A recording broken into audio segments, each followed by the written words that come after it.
There's a gentleman that did surgery on this hand when I was pretty young. His name was Dr. Herzog. I kind of refer to him as the godfather of stem cells. Okay, that's pretty cool. Yeah, he taught me about stem cells and PRP and alternative medicine. There are alternatives rather than surgery. Okay. So that led me to looking for a place to go once I kind of started having pain. In your hand? No, I didn't have pain in my hand. I just met him through that Oh. surgery. He rebuilt my hand, and then I stayed in contact with him over the years. Yep. Okay. So how did you find us, specifically MedMatrix? I think it was just Facebook ads. Honestly, I would have gone to his practice, but he retired before. Okay. Yeah, so that's what happened. So what were some of the challenges that you were facing? Like you said, pain, but can you elaborate on that? Yeah, so my whole life I've worked construction, and then also I'm a dad. So I have 3 kids, shoulder pain, I got a torn something in my hip, debilitating, like could not walk without pain, would feel like my hip was gonna pop out, seriously impacting being able to be active with my children and being able to work. Definitely, it's just kind of unbelievable. You know, you do the PRP, I've been pain-free, literally, and like I can do everything now. I mean, I was living my life pretty handicapped, like don't move this way, don't do that, don't sleep like this, don't carry this. I mean, if I would go to the fair and carry my son or my daughter around all day on my shoulder, that would be like 3 weeks of babying my hip before I could like remotely walk again. I mean, stairs, impossible. They told me that I broke my hip and that I have basically like an egged out hip socket, and then there's a cushion, if you will, on top of your, I think it's femur, and that's torn. And they said that no matter what you do, if they were to do surgery, put a new one in there, this, that, and or do surgery and repair that cushion, that it would just immediately tear again because everything's at the wrong angle and it's all egged out. And they said that I need a new hip. Wow. Yep. So that led you here, and then we're gonna go more into like you starting the PRP and things like that. But first, let's start with your first interaction post that ad. So first, you had that discovery call. Do you remember anything about the discovery call? The discovery call, I mean, I got the ad. I was looking for a place to go to do PRP. You don't have to remember it. Some people really have like a moment where they're like on this call where they're like, oh, I remember this very clearly. And some people are like, I knew what I was looking for, you know? So. Yeah, no, I mean, I knew what I was looking for. I mean, Yeah. the call was good. It was helpful. They explained everything. You know, it got me through the door. I know that. Okay. You know, here I am. I don't know. What is it? Probably 10 months later, you know? But that's been, you know, pain-free after 6 months. Yeah. I mean, I haven't done a PRP shot in my hip in probably 3 months. Wow. You know what I mean? And now we're gonna fix my shoulder. That's so, sick. yeah. So what great. about that initial lab draw? Like your first interaction with our team, just like customer service wise? Yeah, no, all that was great. You know, comfortable, felt safe. Everything seems clean. You guys are very nice. Have you done an in-body before? Yeah, I'd done the in-body. Yeah. Yeah, I mean, you stand on it, it tells you what's going on in your body. Okay. So what about that initial provider visit?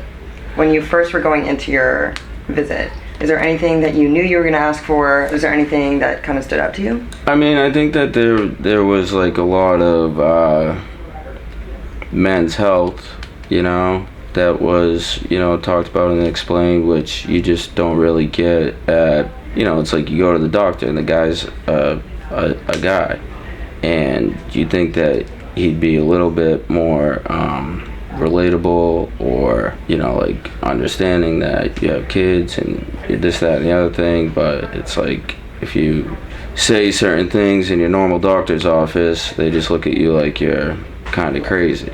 You know what I mean? And you come here and they're like, we can talk about that and we can fix that. you know? Yeah. So, starting the PRP, can you explain that process of like, did you know that you wanted to do PRP when you came here? Yeah, I definitely knew I wanted to do PRP. I mean, I thought I wanted to do stem cells, to be completely honest. And I think that was a little bit more invasive. And it was like, let's start here and see if we need to end up there. And you guys were right, you know? I mean, pretty much. The PRP is just, it's unreal. It's kind of game changer. Yeah. Yeah. You talked a bit about like things you can do now. Do you want to go more into depth about that? I can do anything now, you know? Okay. No, it's like, not like you couldn't walk, but you couldn't walk pain-free and you had to walk different. And as you walk, you have to be conscious of how you're walking.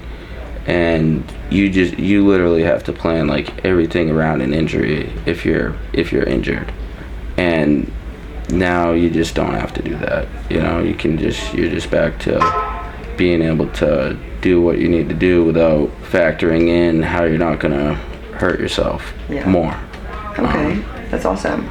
It's really interesting too because like you think that like you're young, you shouldn't be living in pain. Which is like kind of crazy that you were. Right.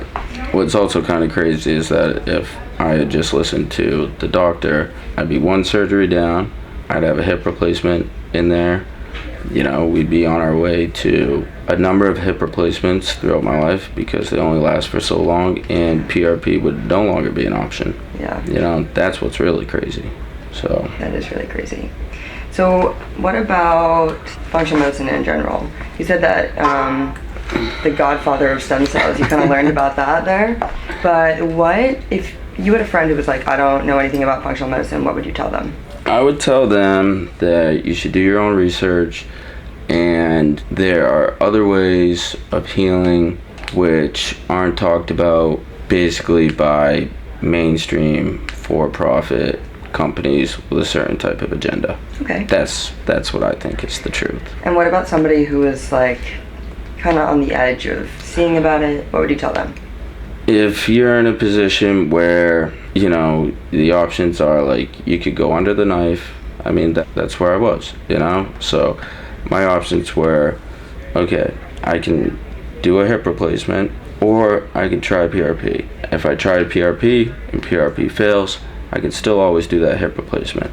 If I had done the hip replacement and, you know, that fails and then we got to do another hip replacement, PRP is just not an option. Me, I like all options available. I like to go through the motions, and, you know, this was plan A and that could be plan B.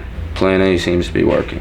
Okay, awesome. And that's all my questions. So do you have anything else? Yeah, I mean, I just, you know, to grow up in the, you know, blue collar industry and just watch a bunch of guys go through serious amounts of physical pain. Like my dad, all growing up, knee pain, shoulder pain, back pain, just all of the above. Different technology, different time. You know, to watch that and now have different options available to you, it's ridiculous that, you know, I mean, yes, there's like money that stands in the way.